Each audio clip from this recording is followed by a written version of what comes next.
Hey everyone, this is Mike. The title of this podcast is Alphabet Soup for Corporations. I think a good place for us to back our way into this is by defining what a corporation is. It is a separate and distinct legal entity from the shareholders. It's also considered a creature of statute.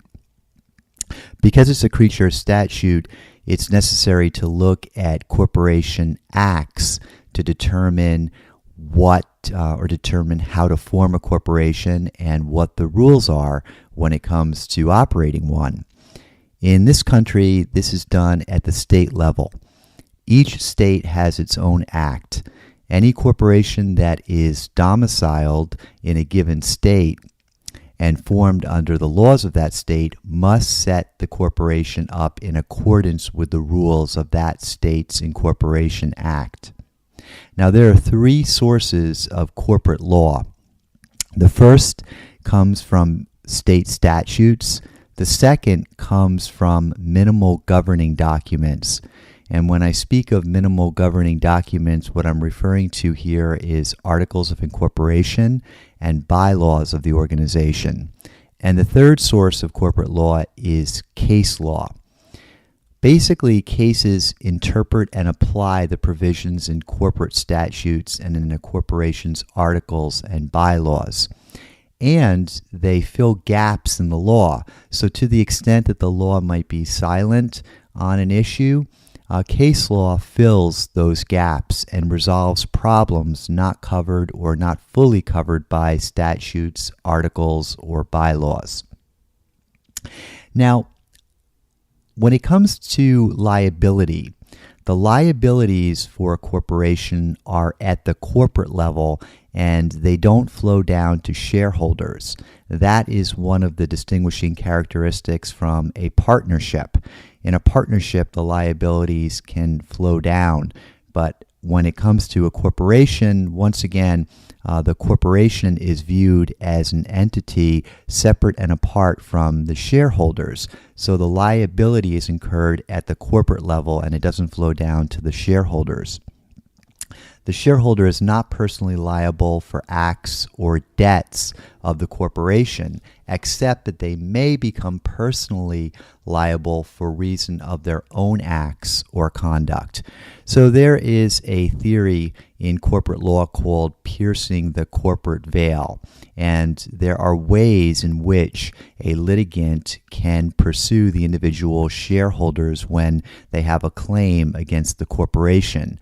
One of the ways in which the corporate veil can be pierced is if there is commingling of funds. So, for example, if one or more of the shareholders has pooled some of their personal resources or some of their personal funds with the corporation's funds, that in itself creates a number of other issues, but that's one way in which a claimant can actually go after the individual shareholder. And again, this happens when a shareholder is basically treating the corporation's account as if it's his or her own piggy bank and commingling money to the extent that one is unable to discern what is the corporation's profits versus what are the shareholders' profits. In exchange for this protection against personal liability, the C Corporation is a tax-paying entity that must pay taxes on its income. So I'm sure you've all heard of this notion that taxes or that profits are taxed twice in a corporation. What that means is that the corporation pays taxes, and then whenever the corporation makes a distribution in the form of dividends to the taxpayers, to the shareholders rather, the shareholders have to pay tax on their shares or on the dividend that they received.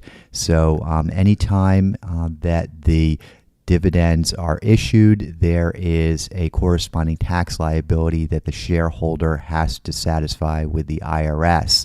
And for that reason, there's this idea that there is double taxation when it comes to corporations. Now, the way an individual has an ownership interest in the corporation is through the purchase of stock. That is very key when it comes to corporations. Individuals own interest in corporations through the purchase of stock. Now, when it comes to the transferability of ownership interest, there is no restriction on transfer. So essentially, stock is freely transferable. The only way to restrict the transfer of stock is through writing some type of restriction into the agreement. So in the absence of an agreement restricting transfer of stock, the stock is freely transferable.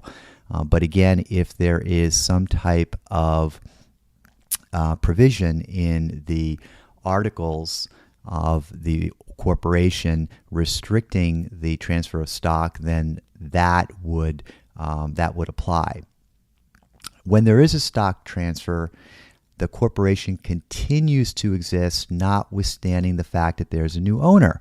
And we see this happen time and time again, where there is transfer of stock from one shareholder to another shareholder, and the corporation continues to exist into perpetuity. The mere transfer of stock does not in any way cause the corporation to dissolve or to become non-existent. And so even if a shareholder dies, there's no impact on the corporation. I'd like to just contrast this idea of free transferability of interest with sole proprietorships and partnerships. So for example, if you are a sole proprietor and you sell your sole proprietorship to another person, your sole proprietorship ends. Similarly, if you have a partnership and you sell your partnership interest to someone else, or if you die, God forbid, the partnership ends unless the partners have included in the agreement a provision for the continuation of the partnership after the sale of a partnership interest or the death of a partner. Another key characteristic of corporations is that they have centralized management. And a big issue that has to be decided by the shareholders in the corporation is, where is it going to be incorporated? Now, a quick example, a quick and dirty example here to drive this concept home is that it's actually possible to apply to another state for permission to do business in that state, even if you are incorporated in another state.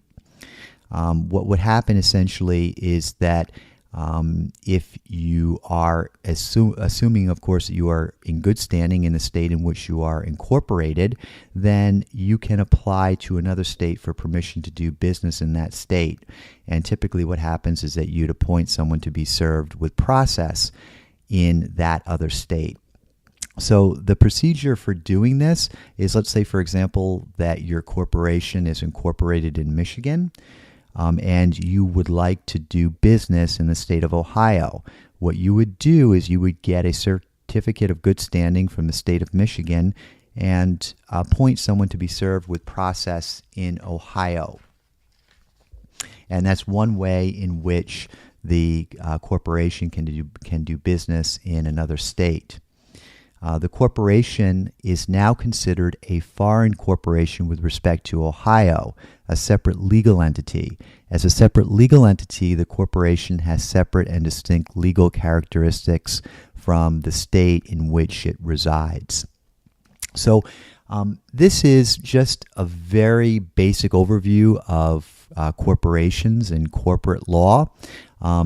It does get a lot more complex than what I've discussed here, but it's a good place to start, and it's good to have a general working knowledge of how these rules work, so that you have a good you have a good foundation, and in terms of knowing what your duties and responsibilities are, and in terms of deciding whether this is the right legal entity or structure for your small business.